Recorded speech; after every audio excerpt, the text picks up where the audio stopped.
Hello students. तो जैसा कि सभी लोगों का जो एसएससी सीएचएसएल का एग्ज़ाम है वो टायर 1 का चल रहा है। 2 अगस्त से आप सभी लोगों का ये एग्ज़ाम शुरू हुआ था। तो आज है 4 अगस्त और 4 अगस्त का जो है चौथे यानी कि फोर्थ और लास्ट शिफ्ट का एग्ज़ाम फाइनली समाप्त हो चुका है। तो जो भी क्वेश्चंस मिल पाए वन बाय वन करके सभी को डिस्कस करने वाले हैं। बस क्या करना है कि आप लोगों को वीडियो के लास्ट तक बने रहना है।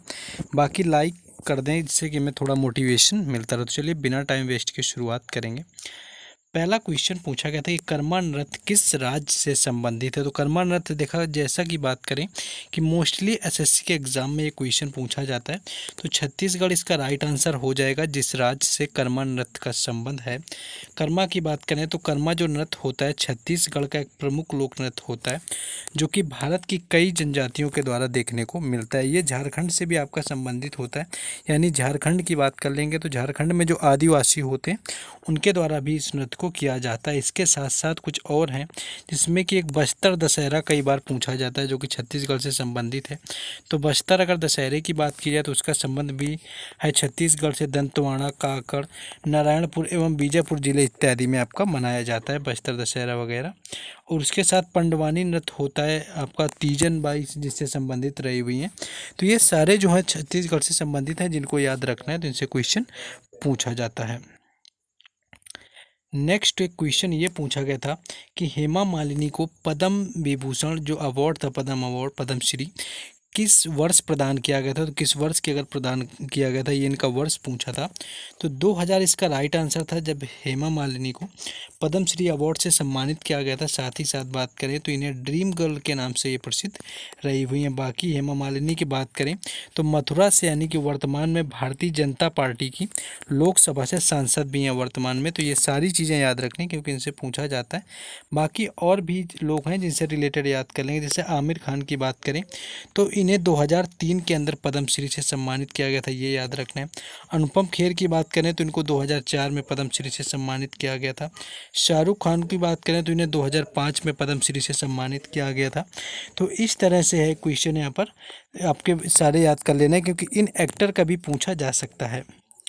नेक्स्ट क्वेश्चन एक ये था कि अनुच्छेद 51 है यानी कि आर्टिकल जो 51 है वो संविधान में किस दिन लागू हुआ था। आर्टिकल अगर 51 की बात करें कि संविधान में कब लागू हुआ था तो भारतीय संविधान की बात करें जिसमें कि 42वां संविधान संशोधन हुआ था जिसे आधिकारिक तौर पर संविधान का 42वां संविधान संशोधन कहते हैं जो कि 1976 के रूप में जाना जाता है। इंदिरा गांधी की अध्यक्षता वाली भारतीय राष्ट्रीय कांग्रेस सरकार के द्वारा 25 जून 1975 से लेकर के आपका 21 मार्च 1977 तक जो आपातकाल रहा हुआ था, आपातकाल के दौरान इन्हें किया गया था। तो संशोधन का जो अधिकांश प्रावधान है वो 3 जनवरी 1977 को लागू हुआ था और अन्य 1 फरवरी से लागू किया गया था जो कि 27 अप्रैल और 1 अप्रैल 1977 को लागू हुआ था। तो अप्रैल ही शायद ऑप्शन में आपका दिया हुआ था तो यहाँ पर अप्रैल वाला राइट आंसर था आपका। 42वां जो संविधान संशोधन था भारतीय इतिहास का सबसे विवादों वाला संवैधानिक संशोधन रहा हुआ था यहाँ पर 42वें नंबर का जो कि 1976 में आपका हुआ था। नेक्स्ट क्वेश्चन देखेंगे। नेक्स्ट है कि राष्ट्रमंडल खेल 2022 में भारत ने कितने पदक जीते हुए। तो राष्ट्रमंडल अगर खेल 2022 की बात करें तो 61 पदक यानी कि 61 पदक राइट आंसर हो जाएगा जो कि भारत के द्वारा राष्ट्रमंडल खेलों में जीते गए थे जिसमें कि 22 गोल्ड मेडल थे, 16 रजत पदक थे और 23 कुल ब्रॉन्ज मेडल यानी कि कांस्य पदक शामिल रहे होते। बाकी संकेत सरगर की बात करें तो बर्मिंघम में पदक जीतने वाले पहले भारतीय थे। अगर पहला भारतीय पूछा जाए तो संकेत सरगर हो जाएगा जिन्होंने पुरुषों की 55 किग्रा भारत तोलन की स्पर्धा में रजत पदक जीता हुआ था। तो वेट लिफ्टिंग के अंदर इन्होंने जीता हुआ था। नेक्स्ट आगे बात करेंगे लेकिन अगर आप इन क्वेश्चंस का पीडीएफ चाहते हैं तो आपको इन क्वेश्चंस का जो पीडीएफ है आपको वो टेलीग्राम चैनल और व्हाट्सएप ग्रुप पर मिलेगा जिसका लिंक डिस्क्रिप्शन में दिया गया है। तो वहाँ से भी जुड़ जाना है। बाकी चैनल को सब्सक्राइब ना किया हो तो कर लेना है क्योंकि हर एग्जाम का एनालिसिस मिलता है। क्वेश्चन ये है कि संवैधानिक उपचारों का अधिकार कौन से अनुच्छेद में। तो अगर संवैधानिक उपचारों की अधिकार की बात करें तो अनुच्छेद 32 से लेकर के अनुच्छेद 35 तक इसमें 5 रिट जारी किए गए जो कि संवैधानिक उपचारों के अंतर्गत आते हैं, जिसमें कि बंदी, प्रत्यक्षीकरण होता है, निषेध होता है, परमादास होता है, केवल वारंटो वगैरह होता है। तो भारतीय का जो संविधान अनुच्छेद 32 है, इसके द्वारा सर्वोच्च न्यायालय को, और अनुच्छेद 226 के द्वारा उच्च न्यायालय को आदेश या रिट जारी करने का अधिकार देता है। तो ये क्वेश्चन यहाँ पर पूछा गया था। नेक्स्ट क्वेश्चन था कि रणजी ट्रॉफी 2023 का विजेता कौन रहा हुआ था। तो रणजी ट्रॉफी अगर 2023 की बात करें तो सौराष्ट्र इसका राइट आंसर हो जाएगा, यानी सौराष्ट्र के जो कप्तान रहे हुए थे जयदेव उदानकट रहे हुए थे। तो ये भी कई बार पूछा जाता है जयदेव उदानकट से कि इनका संबंध किस खेल से, तो क्रिकेट से हो जाएगा। रनर अप टीम बंगाल रही थी रणजी ट्रॉफी 2023 की, बाकी विजेता सौराष्ट्र रही थी। और बाकी 2021-22 की बात करें तो मध्य प्रदेश रहा हुआ था विजेता, और उप विजेता की बात करें तो महाराष्ट्र जो है इसका उप विजेता रहा हुआ था। नेक्स्ट क्वेश्चन था कि फर्स्ट ग्रीष्मकालीन ओलंपिक कब शुरू हुआ था। तो अगर पहला ग्रीष्मकालीन ओलंपिक की बात कर लें कि कब शुरू हुआ था, तो 1896 इसका राइट आंसर था, जब यूनान की राजधानी एथेंस में 6 अप्रैल से लेकर के 15 अप्रैल तक 1896 के बीच में आयोजित किया गया था। इसके 2022 की बात करें तो 2020 में टोक्यो में आयोजित किया गया था, जो कि 21 में हुआ है। 2024 का जो खेल है वो होना है पेरिस के फ्रांस में खेला जाएगा। 2028 वाला लॉस एंजल्स में खेला जाएगा, और 2032 की बात करें तो ये खेला जाएगा ब्रिस्बेन के अंदर, जो कि ऑस्ट्रेलिया में आता है।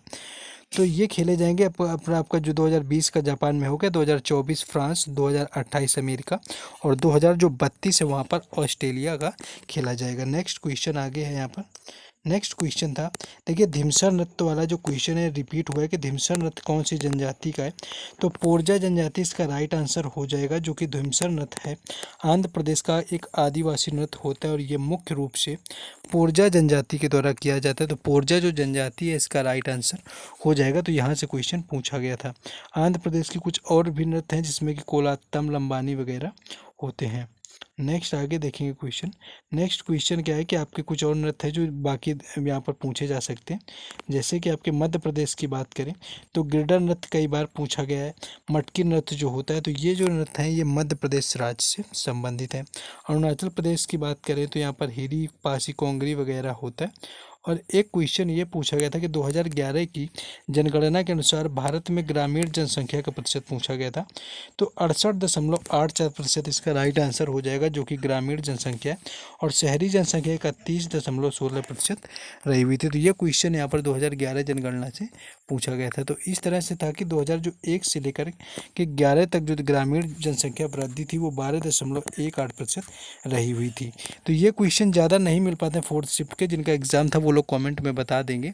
तो यही कुछ ओवरऑल पूछा गया था। देखिए जैसा कि क्या होता है कि एग्ज़ाम कोई भी हो, शिफ्ट कैसी भी हो, हर शिफ्ट का एनालिसिस यहाँ पर हम आप लोगों के लिए करवाते हैं। तो आपसे एक्सपेक्ट भी करते हैं कि लाइक, शेयर, सब्सक्राइब आप लोग ज़रूर करेंगे। बाकी कमेंट तो शायद कोई कर ही नहीं पा रहा है आजकल, तो कमेंट भी कर दिया करिए, जिससे कि हमें मोटिवेशन काम करने के लिए मिलता रहे।